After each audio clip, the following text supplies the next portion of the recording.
नीलकंठ तुम नीले रहियो, दूध भात का भोजन करियो, हमरी बात राम जी से कहियो।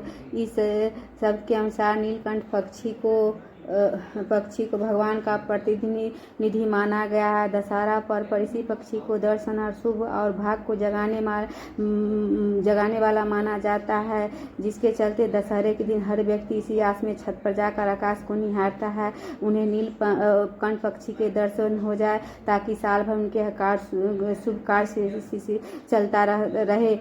इस दिन नीलकंठ के दर्शन होने पर घर में धन धान की वृद्धि और फलदायी एवं शुभ कार्य में घर में अनवरत होते रहते हैं। सुबह से लेकर शाम तक किसी वक्त नीलकंठ दिख जाए तो वह देखने वाले के लिए शुभ होता है। कहते हैं कि श्री राम ने इसी पक्षी का दर्शन करके रावण से विजय प्राप्त किया था, और जब श्री राम जी ने रावण का वध किया तो उन्हें ब्रह्म हत्या का पाप लगा था। ब्रह्म हत्या का पाप लगा था, तब राम लक्ष्मण ने ब्रह्म हत्या का पाप से मुक्त होने के लिए शिव जी को प्रार्थना की, पूजा की। शिव जी ने प्रसन्न होकर नीलकंठ पक्षी के रूप में धरती पर आकर श्री राम और लक्ष्मण को ब्रह्म हत्या के पाप से मुक्त किया था। और कहा जाता है कि भगवान शिव धरती पर नीलकंठ के रूप धारण करके धरती पर विचरते रहते हैं। नीलकंठ महादेव का मंगलकारी एवं शांत मोड के अंतर्गत एक सौभ स्वरूप माना जाता है। सौभ स्वरूप के विषय में श्रीमद् भागवत के 8वें अध्याय में एक कथा यह है, जिसके अनुसार समुद्र मंथन के समय समुद्र में हलाहल नामक विष निकला। उस समय सभी देवों की प्रार्थना तथा पार्वती जी के अनुमोदन से शिव जी ने हलाहल पान कर लिया, और हलाहल को उन्होंने कंठ में ही रोक लिया, जिससे उनका कंठ नीला पड़ गया और नीलकंठ कहा जाने लगा।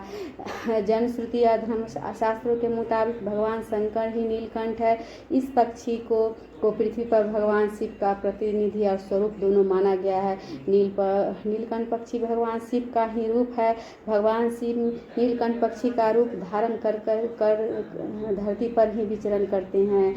जो मनुष्य नीलकंठ को मन से प्रार्थना करता है, वह एक प्रार्थना पूरी होती है, सारी मनोकामनाएं पूरी होती है, और उनके घर में धन धान भरा रहता है। श्रीमद् के 4थे अध्याय में भगवान शिव ने नीलकंठ वाले स्वप्न का रूप का वर्णन किया है। उड़ते हुए नीलकंठ पक्षी का दर्शन करना सौभाग्य का सूचक माना जाता है। खगोपनिषद के 11वें अध्याय के अनुसार नीलकंठ साक्षात शिव का स्वरूप है तथा वह शुभ अशुभ का घोतक भी है। नीलकंठ का जूठा किया हुआ फल खाने से मनोवांछित लाभ, सौभाग्य, वृद्धि एवं सुखमय वैवाहिक जीवन का योग बनता है। यदि सावन के मास में स्थिति में नीलकंठ का दर्शन हो जाए तो वह सुख, सौभाग्य, समृद्धि का प्रतीक होता है। नीलकंठ का दर्शन करने मात्र से ही सारी मनोकामनाएं पूर्ण हो जाती है। सुबह से शाम तक कोई भी वक्त में नीलकंठ दिख जाए तो शुभ होता है। इस पक्षी का दर्शन मात्र से ही साल भर हर कार्य में विजय मिलती है।